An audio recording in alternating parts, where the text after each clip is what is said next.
We have some people on the pro side. I'm Jasmine Frost, I'm the principal. I'm Shea Jumworth, and I'm the health instructor and nutritionist. I'm Abby Simon, and I'm a student athlete. And we also have some people on the con side. Kalisha Hagman, parent, basketball coach, and substitute teacher. I'm Sarah McClure, and I'm a student on free and reduced lunch. I'm Tara Huber, and I'm an active athlete in our school. And I'm Reed Kaiser, and I will be the moderator and head cook. It's the middle of the day. Most of the kids are hungry and ready for lunch.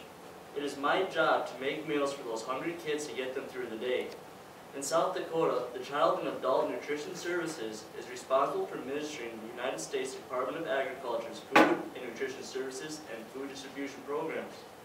The program we are going to focus on is a National School Lunch Program. It was started in 1946 and was signed by Harry Truman. In the 1997 school year, the USDA updated the policy so school meals would comply with dietary guidelines. The recent adjustments to the program led by Michelle Obama's Let's Move initiative are to help prevent the obesity rates from going up by trying to cut down on the calories that the students get. The 2010 dietary guidelines were released on January 31st, 2011 after the USDA published the proposed rule. The USDA received a total of 133,268 public comments during the comment period from January 31st to April 13th, 2011. The comments were essential in developing a final rule that is expected to improve school meals in a sound and practical manner. The changes that most people have heard about are no ranch, a limit on whole grain bread, 1 dessert a week, more vegetables and fruit, 1 milk, and distributed ketchup or salt. I know the new lunch regulations are healthier because the portion sizes are controlled based on calories. But I also hear students saying that they are still hungry, and I see them eating junk food in the afternoons. Is the new school lunch program paving the way for a healthier life, or are they leaving students wanting more? So, what are you guys doing today after school? Well, I have a basketball game. How about you? I'll probably be coming. What about you, Abby? I have to go take pictures for the yearbook. I'm going to take a lot of pictures. What are we having for lunch? Taco burger? Ew, I hate that. Me too. It looks disgusting. It's really not that bad. You just have to try it. I tried it and I didn't like it. I don't get why our school lunches are so terrible this year. Seriously, I'm getting sick of having nothing to eat. Me too. I mean, most days this is my only good balanced meal and I need more to eat. What do you mean? Well, my family isn't doing too well and most days this is my only meal. Yeah, and when you're in sports like me and you're combined with a different school and have to travel to their town for practice, I won't get home till at least 6:30 or 7. And if I have a game during one of those nights, I won't get home till at least 9:30 or later, depending on where the game's at. Yeah, I'm in sports too, and I know what it feels like going to practice and not getting to eat until I get home. But if you bring healthy snacks to eat on the bus, as well as the healthy breakfast in the morning, you'll be able to make it through practice or your game. So we all get that hungry feeling. I just think we need more food to eat. I'm obviously not going to have a problem with obesity anytime soon, so I don't need Mrs. Obama telling me I'm going to get fat. We just need to have moderation. That's all she's trying to do. Her motto is, let's move. So let's follow her and move. I know the lunches we had last year were not as healthy as this year. That was the whole point of changing the lunchtime meal. And I know a lot of kids aren't happy with the changes, but I am. They're a lot healthier now that they aren't filled with so much salt. Plus, Mrs. Obama didn't write the rules. The USDA did, and no one's telling you you're going to get fat. Yeah, but you don't get it. Some people aren't like you who have a balanced supper and breakfast, or even bring snacks to school, let alone if they forget. Lunch is supposed to help you have enough energy to make it to supper, whenever your supper may come. A person like me needs 3,000 to 5,000 calories a day. I don't know about you, but I have a game tonight, and I certainly can't eat before I have to play. Yeah, like I said before, most days this is my only meal. And I'm not the only one. I'm not the only one in our school, let alone the nation. I'm on free and reduced lunch, and so is 47% of kids in our school.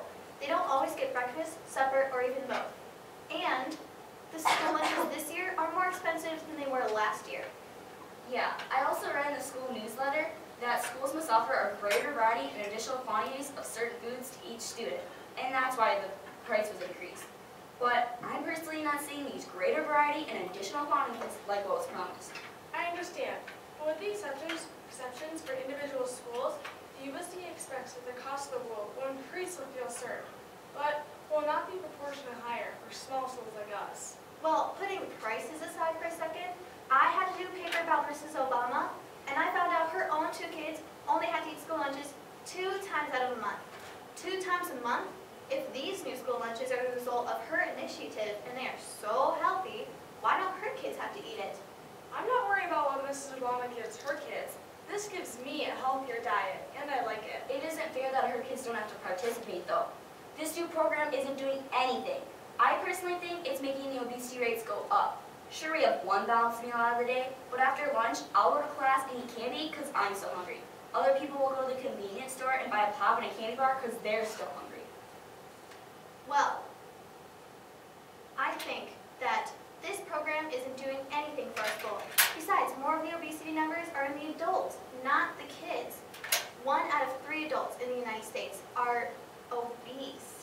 Yes, but in South Dakota alone, from 1990 to 2010, the obesity rate went up 27.3% in our own state. And when you narrow that down and look at just the children in the state of South Dakota, the obesity rate increased slightly to 15.9% of children under the age of 19 since last year. You guys just need to fill your tray a little bit more. We're lucky enough to have a salad bar, and I know that helps me. The ones this year are tastier in most ways. The only problem I have with it is we do need a little bit more. A little bit? Yeah, we need more than a little bit. And what about the no salt rule? Sodium is good for you. In small portions, yes. They used to give us way too much salt last year. We don't need to make such drastic changes in the school right away. Besides, it isn't the schools, it's the parents. Burgers, fries, and a Coke are a lot less expensive than fresh salad and fruit. For people who aren't as fortunate, it'll be cheaper to go to McDonald's and get a burger for $1, rather than go to Walmart and get fresh fruits and vegetables, which is obviously more than my burger from McDonald's. Okay, we are obviously never going to agree. So let's go as the teachers and see what they think about it. Fine with me, I was done eating anyway. Same here.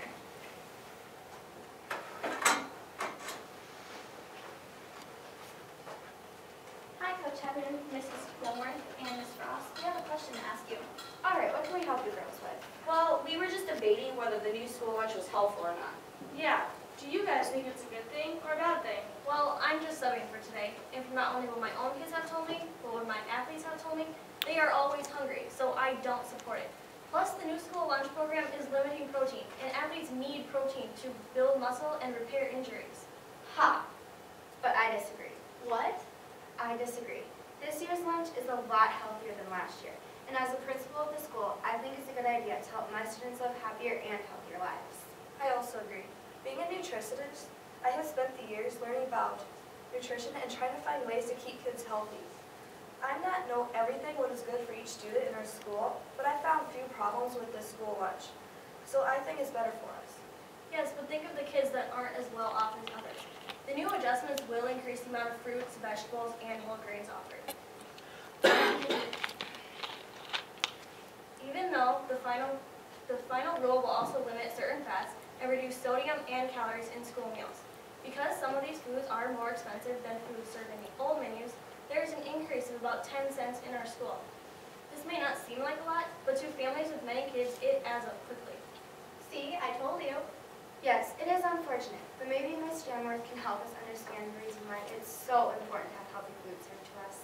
Yes, please do. Of course. Do you guys know the key differences between the whole meal patterns and the final rule? I know the number of fruit and vegetable servings offered to us students over a week doubled at breakfast and rose substantially during lunch. I also know that schools can no longer